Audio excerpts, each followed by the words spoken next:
Sabarimala ADM എന്നുള്ളതൊരു special posting ആണ്. മണ്ഡല മകരവിളക്ക് സീസണിൽ മാത്രം ശബരിമലയിലേക്ക് ഒരു IAS ഉദ്യോഗസ്ഥനെ പോസ്റ്റ് ചെയ്യുന്നതാണ്. അവിടെ നമ്മുടെ പ്രധാനപ്പെട്ട ജോലി എന്ന് പറയുന്നത് നമുക്ക് അറിയാവുന്ന പോലെ ശബരിമലയിൽ നമ്മുടെ സർക്കാരിൻ്റെ എല്ലാ വകുപ്പുകളും അവിടെ പ്രവർത്തിക്കുന്നുണ്ട്. അപ്പോൾ അതൊരു മിനി ഡിസ്ട്രിക്റ്റ് പോലെയാണ്. ഈ വകുപ്പുകളെയൊക്കെ ഏകോപിപ്പിച്ചു കൊണ്ടുപോവുക എന്നുള്ളതാണ് ശബരിമല ADMൻ്റെ പ്രധാനപ്പെട്ട ദൗത്യം.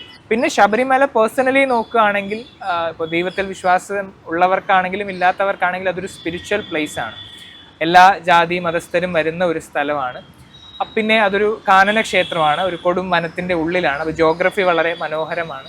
അപ്പോൾ അങ്ങനെ നോക്കുമ്പോൾ കുറേ സ്പെഷ്യാലിറ്റി ആ അമ്പലത്തിന് ഉണ്ട്.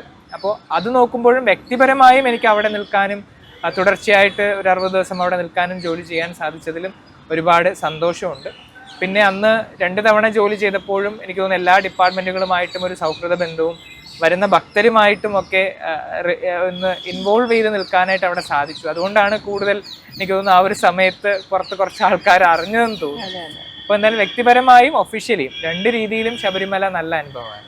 ഉദ്യോഗസ്ഥനായിരിക്കെ മല ചവിട്ടുമ്പോഴുള്ള ഏറ്റവും വലിയ പ്രാർത്ഥന എന്തായിരുന്നു? എനിക്ക് തോന്നുന്നു സീസൺ നന്നായിട്ട് കടന്നു പോകണമെന്നുള്ളത് തന്നെയാണ് ആ ഒരു സമയത്തെ പ്രാർത്ഥന. ആർക്കും വലിയ ബുദ്ധിമുട്ടുകളൊന്നും ഉണ്ടാകാതെ നല്ല രീതിയിൽ തന്നെ സീസൺ കടന്നു പോകണം, നല്ല തീരുമാനങ്ങൾ എടുക്കാൻ നമുക്ക് സാധിക്കണം എന്നുള്ളത് തന്നെയായിരുന്നു ആ ഒരു സമയത്ത് മനസ്സിലെപ്പോഴും ഉണ്ടായിരുന്നത്.